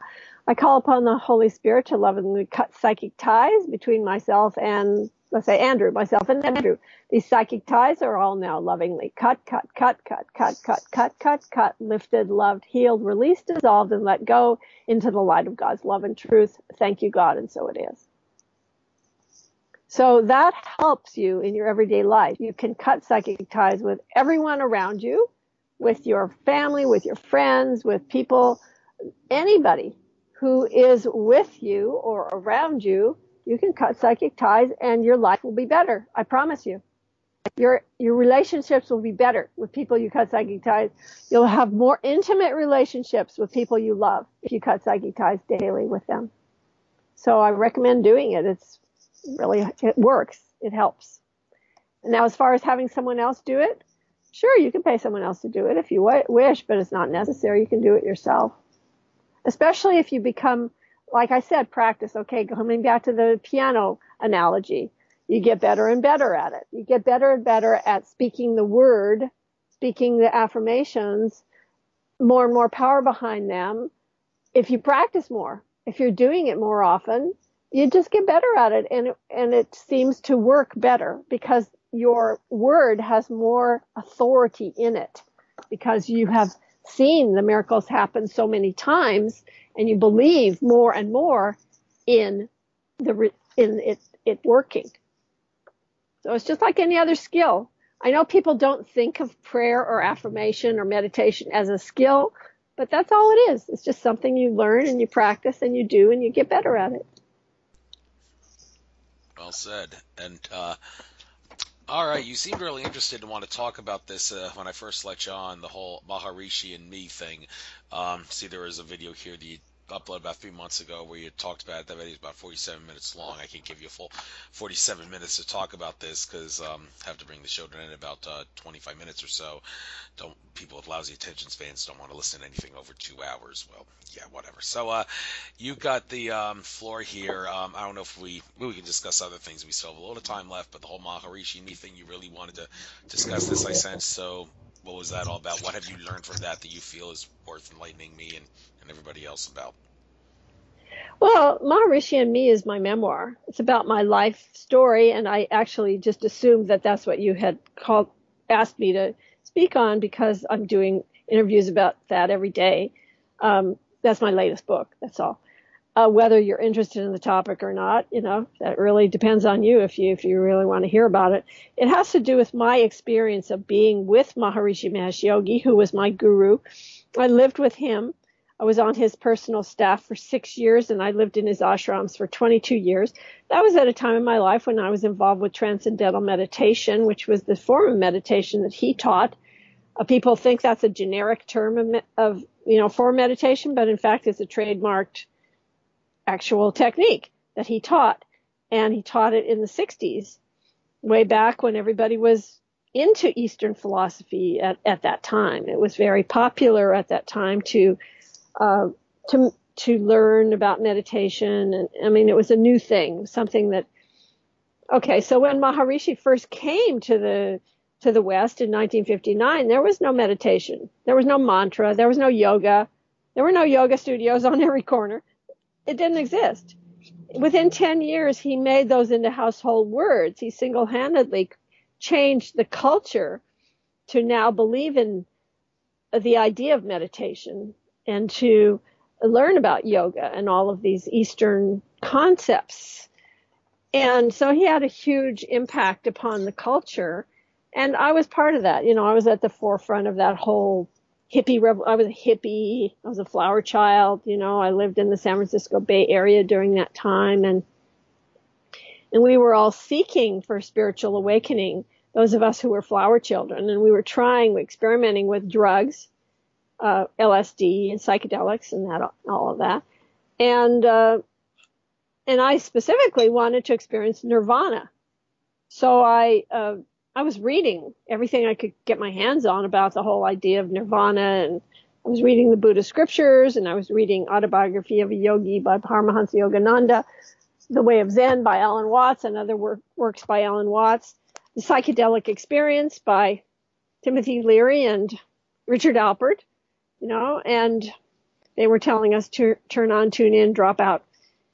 But in Alan Watts' books, it said that you had to find a meditation guide, quote unquote.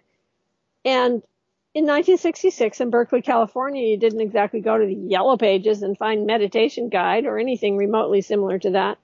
So I asked a roommate, well, how do I do that? How do I find a meditation guide? And he said, well, have you ever tried to meditate on your own? I said, well, I'll give it a try. I'll give it a shot. Why not? So I lay down on my bed. That's how clueless I was. I didn't even know you're supposed to sit up when you meditate. I lay on my bed and I sort of prayed for or asked for a meditation. And immediately I was propelled into this ecstatic state. I could feel this cord or rush of energy rushing from the tips of my toes all the way to the top of my head. And I felt like I was plugged into this cosmic electric socket, but in a most ecstatic way. And I thought, well, I guess this is meditation. Little did I know that I'd had my first meditation experience and also Kundalini awakening all at the same time. And it wasn't not too long after that somebody brought me to the Transcendental Meditation Center. So there was a picture of Maharishi hanging on the wall there. And I saw his picture, and immediately I knew that this was where I should be, that this was who I should study with, that this was it, and that I was going to learn real meditation and not just some haphazard kind of experience here and there that I was having with drugs, which was not really working. As a matter of fact, had really bad side effects for me, including mental breakdown. So it was pretty extreme in my case. I was happy to learn meditation, real meditation, and not be insane. So that was a good thing. So in any case, I learned meditation and went a few years after that, went to the banks of the Ganges where I stayed with Maharishi Mahesh Yogi. I then ended up being on his personal staff for 6 years and stayed with him for a total of 22 years and practiced that form of meditation. So that's my little story in a nutshell. Thank you for that, and well, hopefully you'll meet very enlightening people for the rest of your life that can, well, you have a lot of enlightening things to say yourself, but hey, there's always more to learn, and well, that's why I keep inviting people on my show, and your little story there has inspired me to go out and try to find people. But yeah, there is. Yeah, I mean, the thing is, the thing that motivates me, the one thing that motivates me is always learning and always growing. And when we seek to be with people that are spiritually enlightened, that's a great gift. That's a great thing that will elevate our consciousness. When you're in the company of an enlightened being, you sort of get that energy by osmosis because they're radiating it into the atmosphere, and being close to an enlightened being is a very powerful experience. And luckily, I happened to have that opportunity to be with Maharishi, who is a great enlightened being, and have met many others too. For example, at those Kumbh Melas that I've gone to in India, you had asked me about that earlier. Those great fairs, which I do recommend the people attend a Kumbh Mela sometime in your life and really experience what it's like to be around these amazing beings. And being around amazing beings, this not being able to go to India, if there's a bright spot for it for me, does free me to go to South America in August for, I have a couple choices, an ayahuasca ceremony or a John of God retreat. Now, I'm sure anybody who's anti-drug would say we'll go with the John of God thing, but I mean, you say you've had bad experiences with drugs. Well, a lot of people that have taken ayahuasca would say the exact opposite. It's helped them in many ways, and well, sadly, tomorrow, one problem with St. Patrick's Day tomorrow is that it's the busiest drinking day of the year, so people are going to be messing themselves up in that regard and doing the exact opposite of like the good things that certain drugs like ayahuasca can do for you. But well, I bring this up for a couple of reasons. One of your books, I believe, was about instant healing, and that's basically what John of God is a master of. And people that go to his retreat land in Brazil say that they've experienced like miracles themselves. So, I mean, I don't know. Maybe I'll do the ayahuasca thing next year and do John of God this year. But this whole idea of instant healing, I mean, you don't have, I'm sure you're saying we're all worthy of doing it. We don't have to go to a John of God like retreat or a meditation in some place that in his honor to heal yourself. You can instantly heal yourself. Well, it's easier said than done, but can you give us the advice on how to do it? Okay, well, if a person is ill, I think that it's important for them to do anything in their power that's going to help them, whether they go to a holistic healer, whether they go to a faith healer, whether they change their diet, whether they go to a acupuncturist or a homeopathic doctor, or even a medical doctor, MD, AMA approved, whatever. I mean, we have many options and I don't think we should block ourselves from any options that are going to help us, especially if we are ill.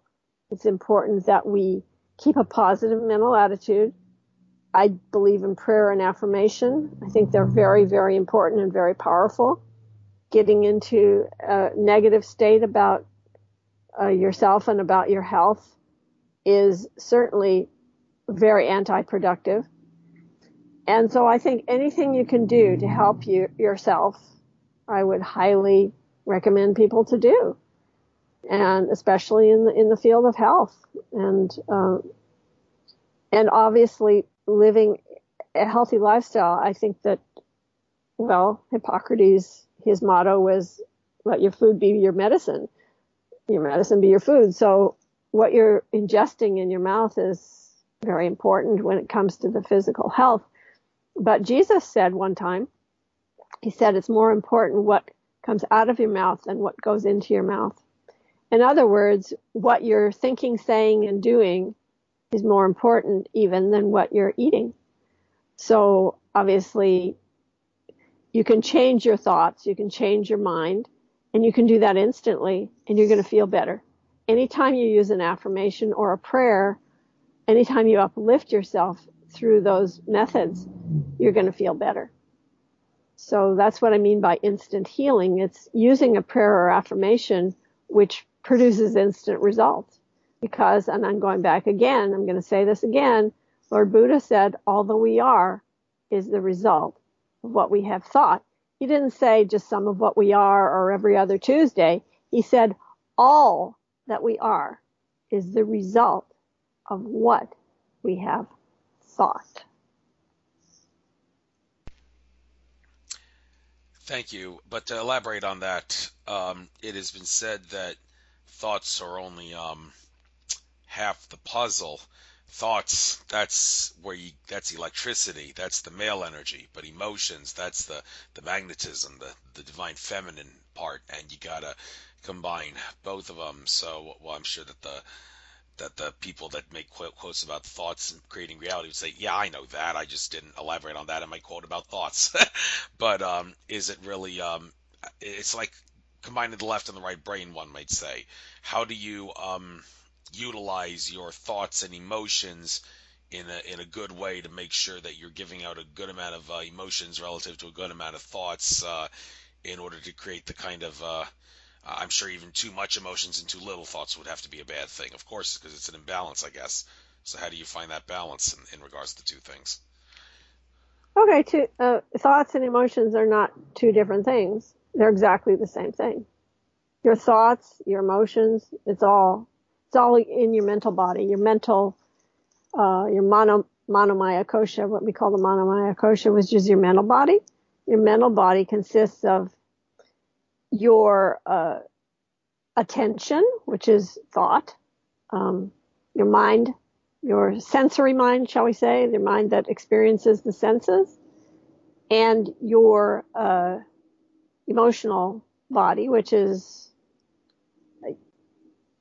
your experience, your own personal experience of, or shall we say, maybe reaction to this sensory input that you're experiencing. So your mind is simply your the self-talk that's running through your head, and your emotions. It's all the same thing.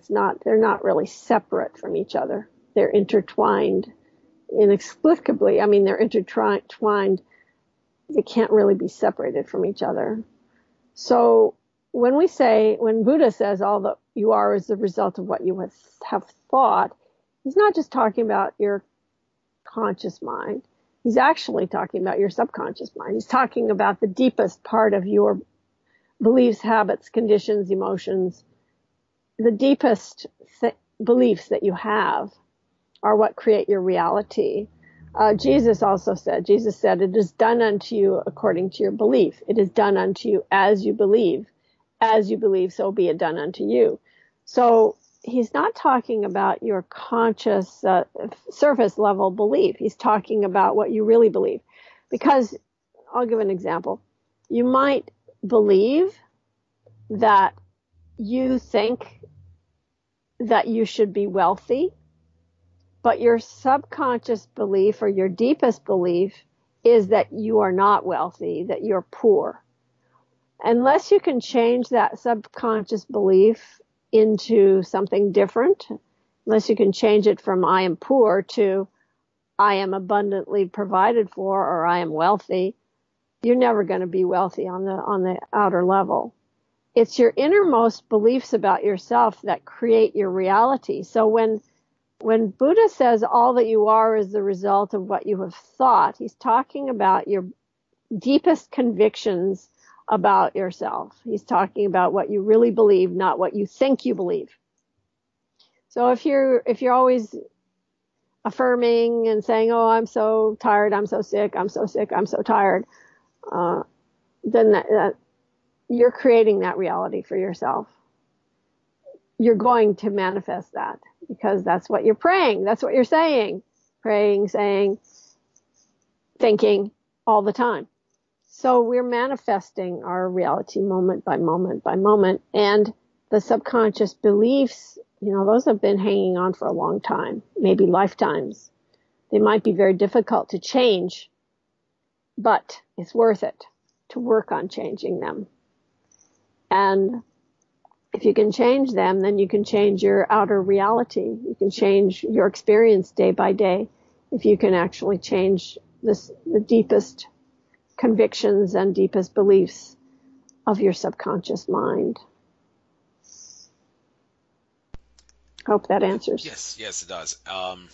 Okay, things we can discuss here. Well, looking at your the banner on your website, Divine Revelation, that's the name, divinerevelation.org. Now, what exactly does divine revelation mean? What is the revelation, and do you mean divine from as a sense in God is infinite consciousness, or do you mean in the sense of no, you are infinite consciousness, therefore you are God? Is that the kind of divinity that you want people to awaken to? And also revelation, just out of curiosity, do you think all the skepticism about what the book of Revelation is and what it isn't is really all just a bunch of hullabaloo, nothing worth paying attention to? People are just making nonsense out of something that was just meant to be nonsense to begin with.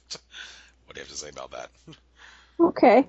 So what I believe when I define the word divine or God, I'm talking about that energy that underlies, pervades, permeates, and gives rise to the universe. And because it is all pervasive, because it is everywhere present by definition, everywhere means here, there, and everywhere, within this, that, and everything, and therefore within you. Because if God is everywhere, and if you are somewhere, are you somewhere? If you're somewhere and God is everywhere, then by definition you have to be where God is. You have to be within yourself, that divinity. That's who you really are. So when I say divine, I'm talking about your true divine nature, your own higher self, your own God self, your own inner beingness, which is God. You are God. That's the reality. God is everywhere, so you have to be God. So, and then when I talk about revelation, I'm talking about receiving impressions or receiving from the still small voice within, clairvoyantly, clairaudibly, or clairsentiently, receiving revelation, receiving inner guidance, receiving from the still small voice within, receiving wisdom, advice, inspiration, healing, upliftment, higher consciousness, receiving anything and everything that you want to receive through realizing the self, divine revelation, receiving messages, inspiration, all from within. So that's what that means. It has nothing to do with the book of Revelations. It just has to do with receiving inspiration from within. Yeah, you don't have any comment on the interpretations that people have made over the I book actually of am Revelation. not a scholar specifically on the book of Revelations. It's not something that I've really studied very much. Although I do notice there are like 7 candlesticks and things like that that make me think, well, maybe those are the chakras. And, I mean, you can read into things about the Book of Revelations, but I do have an interpretation about the Garden of Eden, but I don't really about the Revelation thing. Okay, well, just since we got a little bit of time left, by all means, what do you think the Garden of Eden actually is? Okay, so the Garden of Eden is the state of unified consciousness, unity consciousness. It's a state of enlightenment, of spiritual enlightenment. And the idea that that the fall from grace, what they say, the fall or whatever, the idea of eating the apple, and the fall from grace has to do with that unity splitting into duality. Because our natural state is to experience unity, is to experience that we are one, we are integrated within ourselves and we are one with all of life. That's the truth. That's the ultimate truth. That's the reality. But we don't experience that. We experience ourselves in duality. We experience our ego. And the ego is not real. It's a false belief of who we think we are. Who we really are is this unified consciousness, this unified field. Who we think we are is this separate being who lives in the state of black and white, yin and yang, male and female, suffering and happiness, these opposites.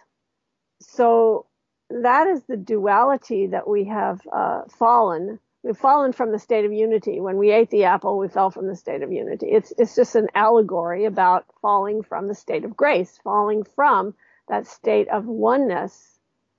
And so that's basically what the Garden of Eden is about. It's about falling into ignorance.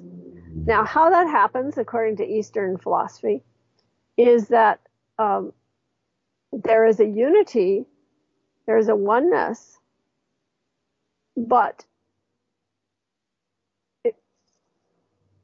what happens is, by some strange thing that happens, it splits into duality.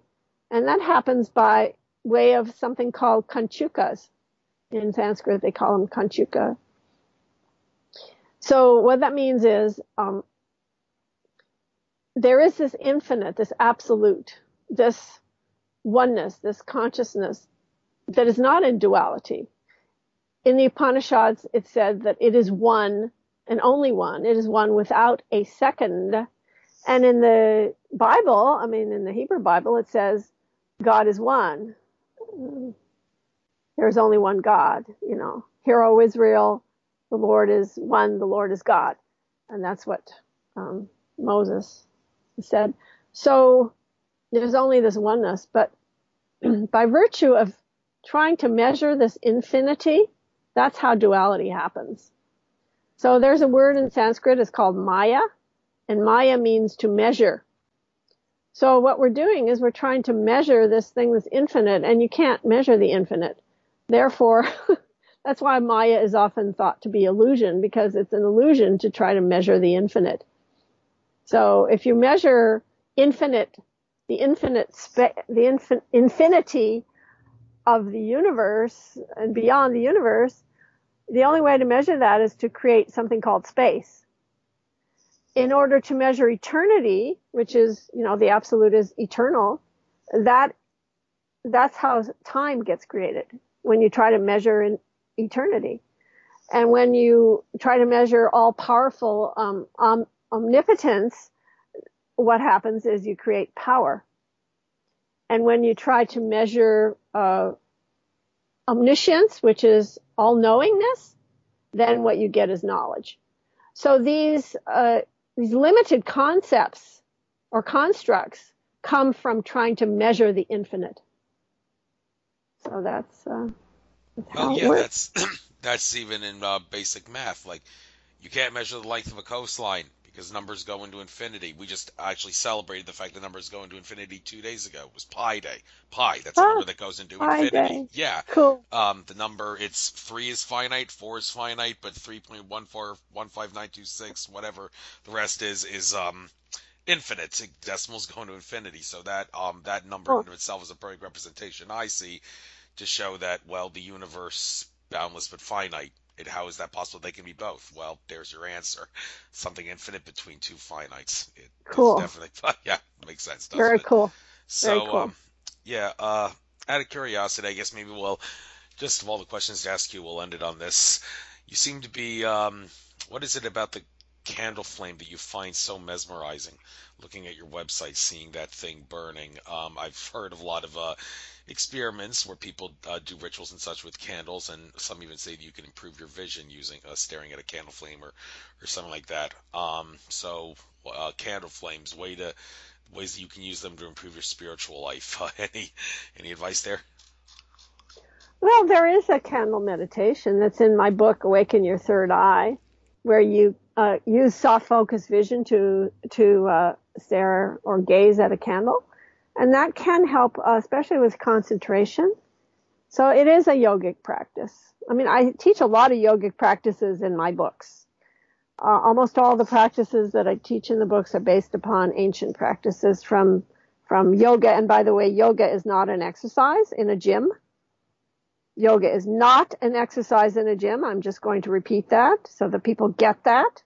The word yoga means, it comes from a Sanskrit word, which is yuj, which means to yoke or to unite.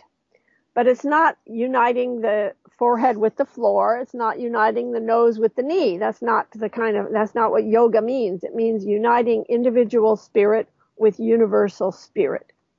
So that's what yoga actually means. Yoga is a state of consciousness, and it is also one of the 6 systems of Indian philosophy. So yoga is a way for people to, it's a state of consciousness, which means union. And yogic practices are practices that help people to attain that state of yoga, the state of union with universal spirit. And there's only a very small, infinitesimal part of yoga that's taught in gyms. Those are yoga postures, which is just adjunct. It's not really yoga. Real yoga is deep meditation, experiencing who you really are. Well, I'll be doing my morning yoga tomorrow morning from 8 to 9:15. Interesting thing, the new moon is at 9:11 Eastern time, of all the times for it to be 9:11. Aside from being the worst false flag ever, that also symbolizes falling short of one's individual sovereignty, as Mark Passio said. I don't know what the significance of a new moon right before the spring equinox starting at 9:11 at the end of my yoga session is, but maybe I'll meditate on that and get an answer. So, hey, I'm into yoga myself, and I look forward to getting India next year, and I look forward to uploading this interview we did to YouTube. Very enlightening. Learned a few things myself. It seems like I'm saying that more and more often, but there's always more and more things to learn, and you brighten me up a little bit more on this Cool. very bright show. So, without further ado, I guess I'll bid you good day. This was wonderful. Enjoy St. Patrick's Day tomorrow. I mean, people may be drunk, but there'll be a lot of green. That's the heart chakra color, so we'll get a little bit of love going on, I'm sure. Just like when the Eagles won the Super Bowl, there was a lot of green everywhere, and there was a lot of love. So that's the way it goes. So I'll bid you good day, Doctor. Yes, want to acknowledge that, Dr. Susan Shumsky. Good luck on whatever you do. I'll upload this by tomorrow. Send you a link when I do, and pleasure having you on. Thank Well, you. thank you for inviting me. I enjoyed it. Glad you did. I did too. Take care.